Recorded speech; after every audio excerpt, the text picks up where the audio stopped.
Hi friends, welcome to ऐसे classes. कैसे हैं आप सब दोस्तों? आज हम एनर्जी कंजर्वेशन के एमसीक्यूज़ देखेंगे। मैंने पहले भी 3 पार्ट्स एनर्जी कंजर्वेशन के एमसीक्यूज़ दिए हैं।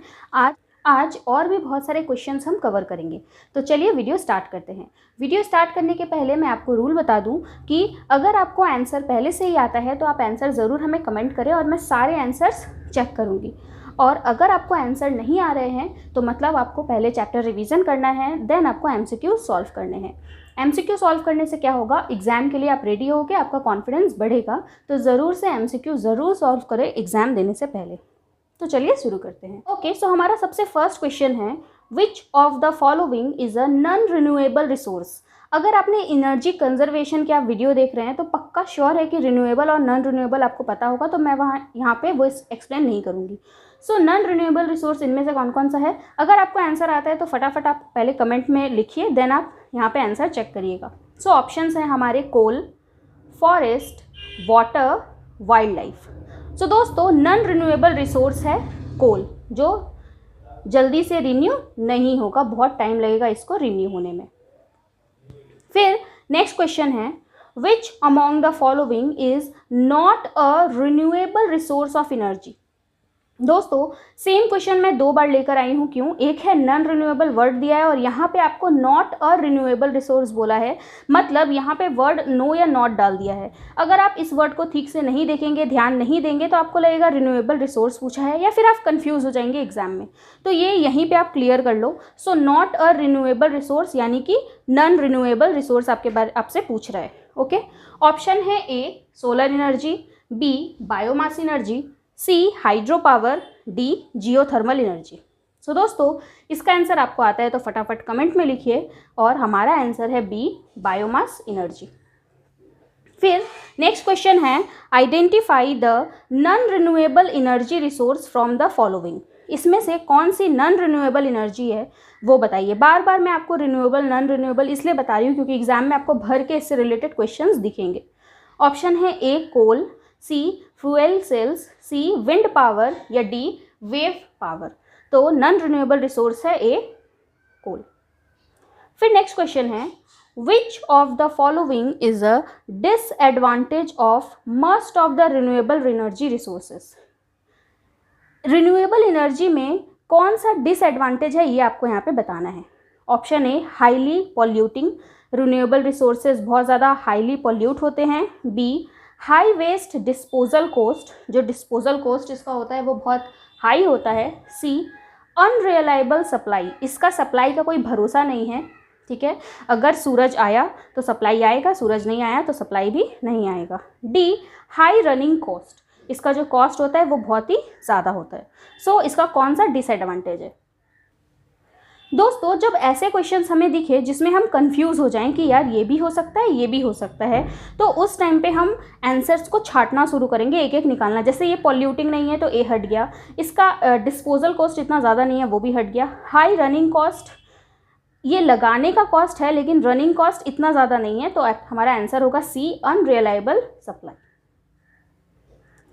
फिर हमारा नेक्स्ट क्वेश्चन है, photovoltaic energy is the conversion of sunlight into. Photovoltaic energy में सनलाइट एक एनर्जी में कन्वर्ट हो जाता है, तो वो कौन सी एनर्जी है? ऑप्शन है A chemical energy, B biogas, C electricity, या डी जियोथर्मल एनर्जी। इन चारों में से किस में कन्वर्ट होता है फोटोवोल्टिक एनर्जी में सनलाइट?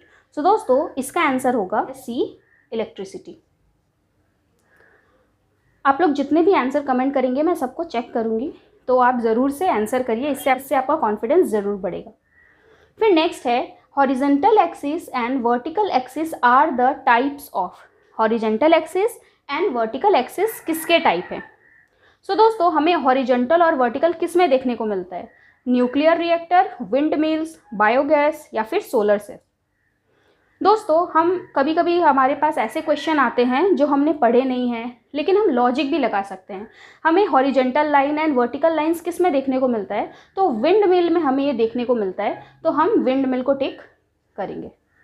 फिर नेक्स्ट क्वेश्चन है, which among the following is not an adverse environmental impact of tidal power generation.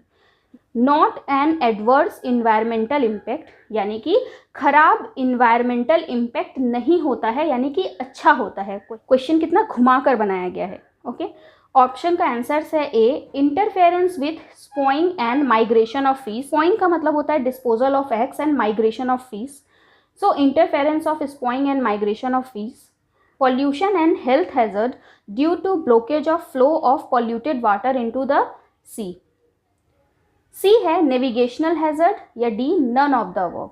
तो टाइडल पावर जनरेशन से क्या खराब चीज़ नहीं होती है? सो इसका आंसर है डी, यानी कि none of the above. Okay, next question है। दोस्तों, आगे बढ़ने से पहले मैं आपको बता दूं, अगर आपको इस एक्ट से रिलेटेड या और भी कई एक्ट से रिलेटेड नोट्स चाहिए या फिर उसके एमसीक्यूज चाहिए तो आप मुझे व्हाट्सएप पे मैसेज कर सकते हैं या फिर कमेंट कर सकते हैं। आपको व्हाट्सएप की इन्फॉर्मेशन नीचे डिस्क्रिप्शन बॉक्स में मिल जाएगी। नेक्स्ट क्वेश्चन है, steam reforming is the currently the least expensive method of producing. तो स्टीम रिफॉर्मिंग के बारे में आप जानते होंगे, जिसमें CO2 रिफॉर्म होता है। सो इस मैथड से, ये मैथड सबसे लीस्ट एक्सपेंसिव है, कम खर्च वाला मैथड है। तो इससे क्या प्रोड्यूस होता है? ऑप्शन है A coal, B biogas, C hydrogen या डी नेचुरल गैस। तो इसका आंसर होगा सी हाइड्रोजन। फिर नेक्स्ट क्वेश्चन है, a fuel cell in order to produce electricity burns. जब एक फ्यूल सेल यानी कि जो बैटरी होते हैं, लेकिन एक टाइप ऑफ बैटरी होते हैं, लेकिन इन्हें रिचार्ज की जरूरत नहीं पड़ती। सो जब ये इलेक्ट्रिसिटी प्रोड्यूस करते हैं तो इसमें क्या बर्न होता है? ऑप्शन है ए हीलियम, बी नाइट्रोजन, सी हाइड्रोजन या नन ऑफ द अबव। तो इसका आंसर होगा सी हाइड्रोजन। दोस्तों, मैं बहुत ही इंपॉर्टेंट टॉपिक लेके आई हूँ आपके लिए खोज के, और भी इसके पार्ट्स आएंगे जिसमें आपको और भी इंपॉर्टेंट टॉपिक्स मिलेंगे। ओके, तो अगर आपको वीडियोस अच्छी लग रही है तो आप ज़रूर से हमें सब्सक्राइब कर दें, ताकि जो भी वीडियोस आए वो आप तक जल्दी से पहुँच जाए।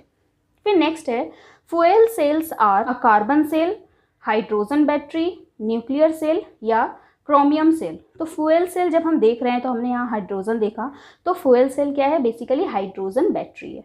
ओके, यानी फ्यूल वर्ड आप देखें तो इसके लिए आप हाइड्रोजन वर्ड याद रखें। सो दोस्तों, ये था एनर्जी कंजर्वेशन के कुछ एमसीक्यू, और भी बहुत सारे एमसीक्यू मैं भी लेकर आऊँ। अगर आपको वीडियो अच्छा लगा तो प्लीज़ एक लाइक कर दें। हमें कमेंट में ज़रूर बताएं आप किन किन एक्ट के वीडियोस चाहते हैं, ताकि मैं आपके लिए और वीडियोस लेकर आऊँ। और अगर आप कुछ सजेशन देना चाहते हो तो ज़रूर दें। और अगर वीडियो अच्छी लगी तो प्लीज़ कमेंट करके हमें बताएं, और चैनल को ज़रूर सब्सक्राइब कर दें, जिससे जो भी वीडियोज़ आए वो आप तक पहुँच जाए।